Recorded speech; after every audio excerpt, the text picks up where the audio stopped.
Hello and welcome back to the channel. It's Christmas Eve. So today we're going to make some bread in our slow cooker. This is a 220 volt, 320 watt slow cooker. And if you do the math conversions through the Do the Math episode that I put up, I believe that's episode 15. 350 watts, pardon me, 320 watts at 220 volts is 1.45 amps. Doing previous tests, I know to get this temperature up to 190 to 200 degrees for my bread, I need 2.5 hours. What I've decided to do is I've turned my slow cooker on. It'll start preheating. The bread will have to sit for about an hour to rise, and that'll give this an hour to preheat. The recipe for our bread I'll put down below. This comes from Lori Brown at Whippoorwill Hollow. This is one of my cookbooks. A lot of YouTube downloads. We have a cup and 2/3 of water, 2 1/4 teaspoons of active dry yeast, a teaspoon of sugar, a tablespoon of honey, 1/4 teaspoon of salt. Please put your salt in with your flour. If you put your salt in with your yeast, you'll kill your yeast. A tablespoon and a half of soft butter. Well, mine is frozen, so I'm going to use cooking oil, and 4.5 cups of flour. Now what Lori does is she takes 4 cups and puts 4 cups in the mixing bowl. I've already got that done. She saves a half in case she needs more later if it's too runny by the time she gets everything going. So I'm gonna dump a little bit of oil in here, like about that much.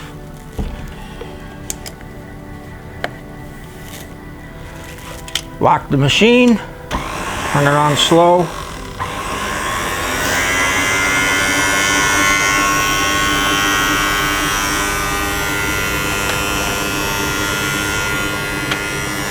Give this a good mix around.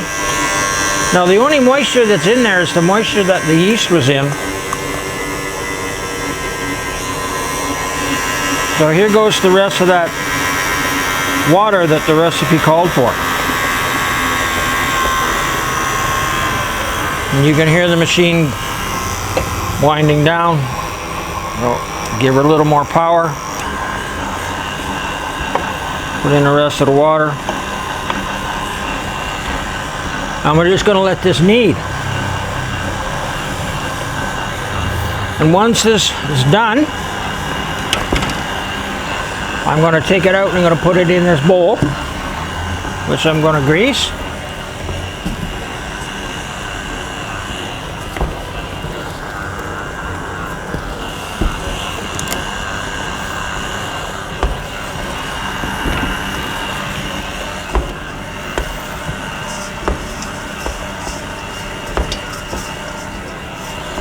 Get this bowl nice and lubricated.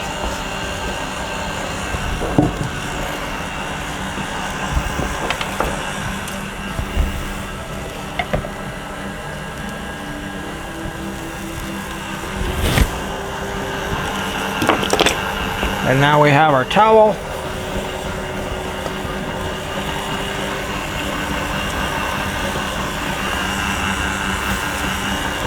Take our scraper. I'm actually going to stop that. This is almost perfect. Lock it down. There you go. Give it a little more. Ouch.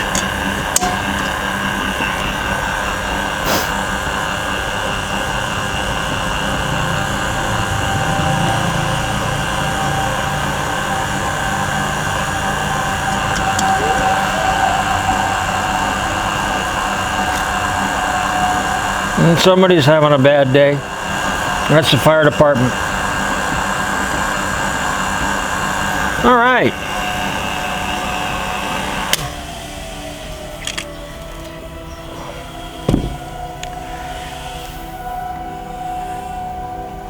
Now, for any of you out there that don't have a KitchenAid mixer, my wife Faye wanted one. I didn't want to buy one. Nah, you don't need it, blah, blah, blah, blah, blah. Well, I finally broke down and I bought her one. And the first time I used it, I called her into the kitchen and I apologized profusely because she was right. This unit you see here is one I bought off eBay secondhand, because the one that I had, the brand new one, it lasted about 6 weeks and the motor blew. And I knew it was going to be a long time before I could go from Thompson to Winnipeg to get another, to take the unit in for a refund. The refund wasn't a problem. They gave me a brand new machine with no questions asked.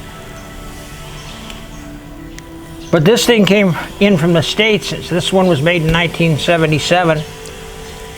And it is a 250 watt unit. The new ones are more. And I like this one better than the brand new one.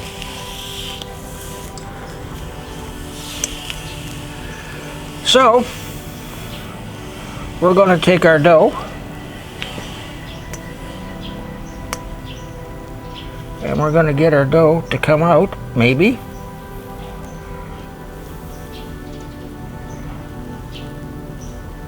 And sit in our bowl and rise for an hour.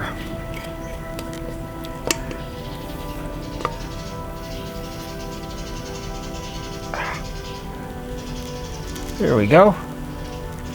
That's looking really, really good. Now, one of the things that I learned the hard way was I came from North America to Asia. And in North America, Canada anyway, we have Robin Hood and Red Rose, or 5/8 flour, I believe it is. Or Red Rose flour, whatever. There's two major brands in Canada anyway. And with all-purpose flour in Canada, which is the point of all of this monologue, I could make bread. So I bought all-purpose flour here in Asia. Can't do it. It just doesn't rise. So what you've seen me use today is an actual bread flour, because if I don't, it isn't going to rise. So be aware that what works in one place doesn't necessarily work in another. And I wasn't too happy when my loaves of bread ended up about 3/4 of an inch higher than the dough was when I first started.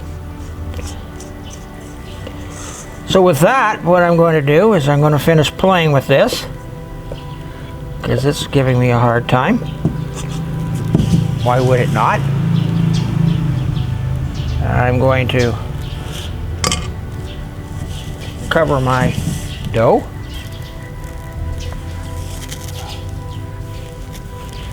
Set my watch for an hour. Oh, right on. That works out nicely.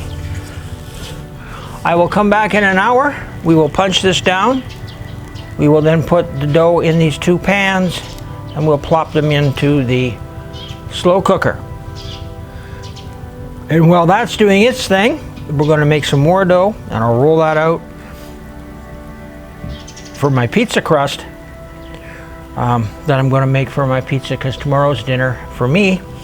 I've done pizzas for a lot of other people. I've never done one for me, so I'm going to do a nice pizza for me for Christmas. So that's where we are with that. And no, somebody isn't getting any because she can't have what's inside there. So I'll get back to you in a few minutes. See you when I come back.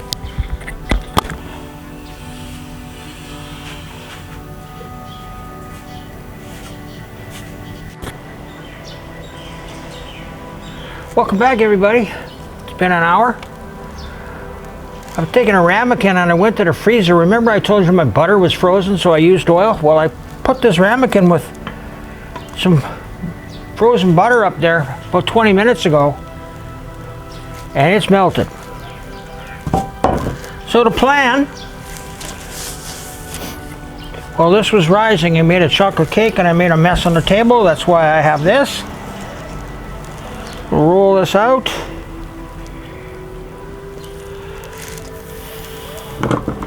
Onto the table.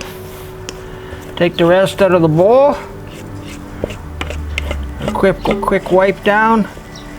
Don't want to lose any of this goodness. Now I could put one large loaf pan in there and do a single loaf, but I tend to eat a lot of sandwiches. So if I take a loaf like this and I turn it out, I cut it. I don't cut it this way, I cut it this way, and I can get 2 sandwiches out of each one of those. I have some bread molds, I guess if I can use that word, that are silicone, and each holds 6. And so when I make up that with all the dough, what I do is I take my dough, I weigh it, and cut it in about 75 grams, and I make a ball and put it in each one of the chambers, and we go that way with it. So what I'm going to do now is I'm just going to kind of roll this over. I didn't put any flour down. I've got some extra, yes, but I didn't put it down. I'm going to kind of guesstimate on what I want for half. I'm going to slice this.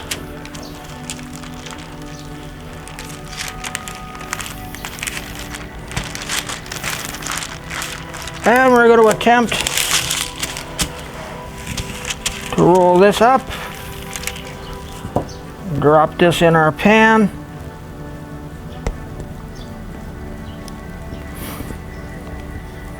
Give it the GBGBs.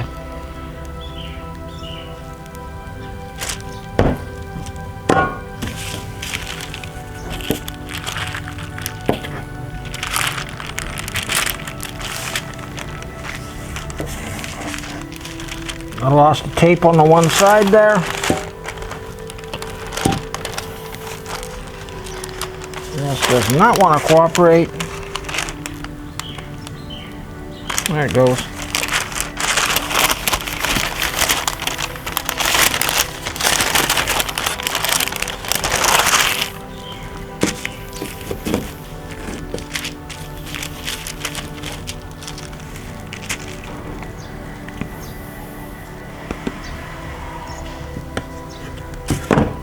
All right, we're going to put this in here like so, punch it all down, fill up all the little holes, take our melted butter, the string,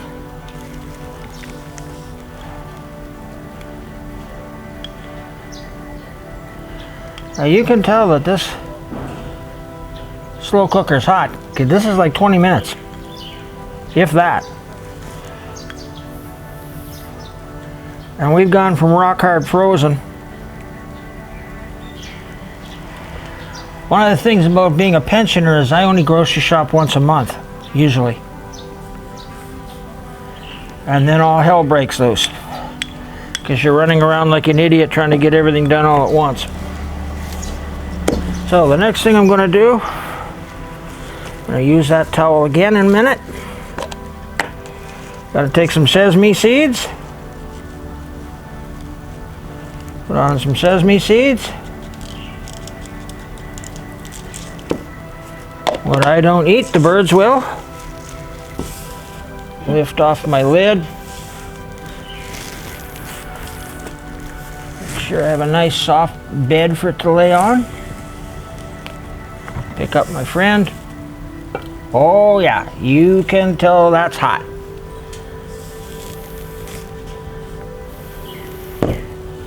What I'll do is I'll skate this over all the way. I'll bring this one back. The trick is not to roast your fingers. And there we have our 2 pans in there. Just a minute. We'll close this up, check our swatch, and set our time. Write it down on the board.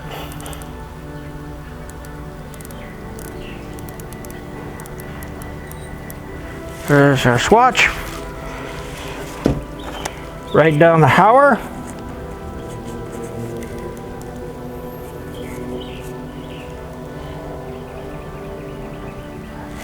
Oh, 3:30. 3:30. Half an hour is 4. So at 6 o'clock, we should have that coming out.